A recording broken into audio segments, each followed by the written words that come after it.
Son politicón. El diagnóstico y el mecanismo de poder.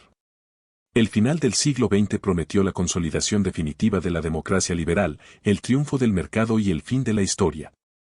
Sin embargo, el siglo XXI ha traído una realidad distinta, la del resurgimiento de autocracias estatales y, de forma más sofisticada, la emergencia de un poder transnacional, ideológico y difuso que actúa por encima de las estructuras democráticas. La figura de George Soros, magnate financiero y filántropo, se ha convertido en el emblema de esta metamorfosis del poder global, símbolo de la alianza entre el capital especulativo y la ingeniería social progresista. Su influencia ya no opera desde la fuerza militar ni desde los gobiernos, sino a través de redes que moldean las ideas, la legislación y la cultura política de las naciones. Desde una perspectiva liberal conservadora, la actividad de Soros debe entenderse como parte de un nuevo tipo de intervencionismo externo, menos visible, pero más penetrante. Ya no se trata de la ocupación de territorios, sino de la colonización de conciencias.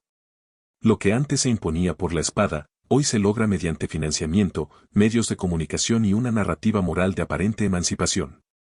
El pensador Agustín Laje distingue con claridad el fenómeno: la globalización es un proceso económico inevitable, mientras el globalismo es un proyecto político deliberado que busca someter la soberanía nacional a una gobernanza supranacional. Soros encarna, como pocos, ese paradigma del poder que se presenta como benefactor, pero opera como reordenador silencioso del mundo. El financiamiento de fundaciones, universidades, medios y organizaciones de verificación de información no es un gesto inocente. Configura una red de poder que influye en las leyes, en los sistemas judiciales y en la cultura moral de las sociedades. Las llamadas sociedades abiertas de Soros reinterpretan la libertad, ya no como autonomía del individuo dentro del marco nacional, sino como disolución de las estructuras tradicionales, familia, religión, valores, que brindan sentido, identidad y resistencia moral frente al Estado o frente a la ideología dominante.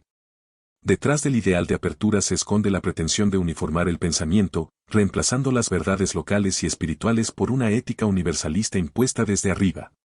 El globalismo, en su forma actual, despliega lo que Moisés Naim denominó sigilocracia, un poder furtivo que actúa sin necesidad de gobernar formalmente.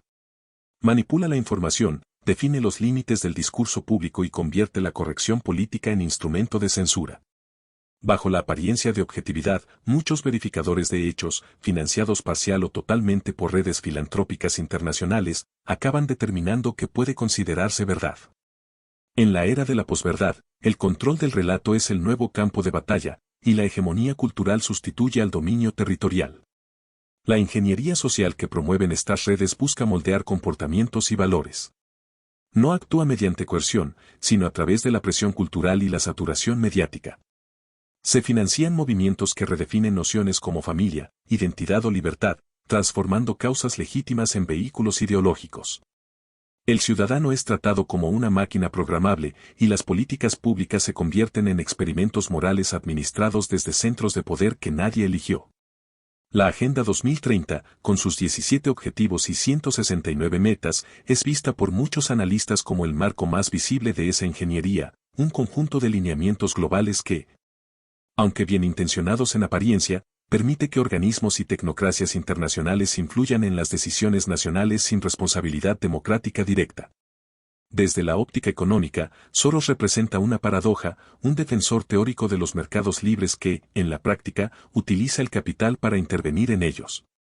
Su célebre apuesta contra la libra esterlina en 1992, el miércoles negro, no solo le otorgó una fortuna, sino que evidenció el poder de la especulación financiera para doblegar a un Estado soberano. Ese mismo método, trasladado al terreno político, se traduce en el uso de la filantropía como instrumento de inversión ideológica. El capital que se canaliza a través de Open Society no busca fomentar economías locales ni fortalecer mercados autónomos, sino financiar movimientos y campañas que alteran el equilibrio político interno de los países.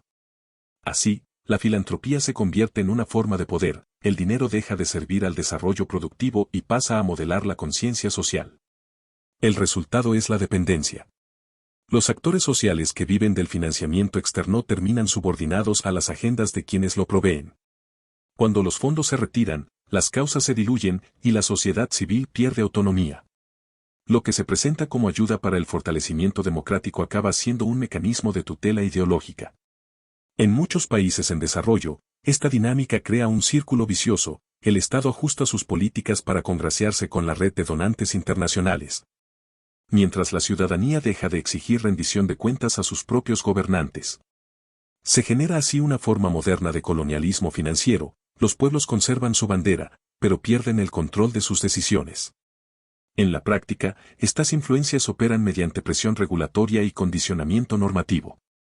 Los gobiernos que dependen de cooperación o de reconocimiento internacional adoptan políticas sociales y ambientales que, aunque legítimas en ciertos contextos, imponen costos desproporcionados a sus economías. Las pequeñas y medianas empresas, columna vertebral de la producción local, deben cumplir estándares globales pensados para corporaciones multinacionales. De esta manera, el globalismo no destruye el mercado, lo captura. Se disfraza de responsabilidad social mientras limita la competencia nacional. El analista liberal observa además una distorsión moral del mercado político. El dinero externo se convierte en un voto indirecto. Como advierte Lage, la democracia por dádivas convierte al ciudadano en beneficiario pasivo. Cuando la asistencia o los proyectos financiados sustituyen al mérito y al esfuerzo, se debilita el principio de autonomía económica, la autonomía o economique, y la república degenera en clientelismo ideológico.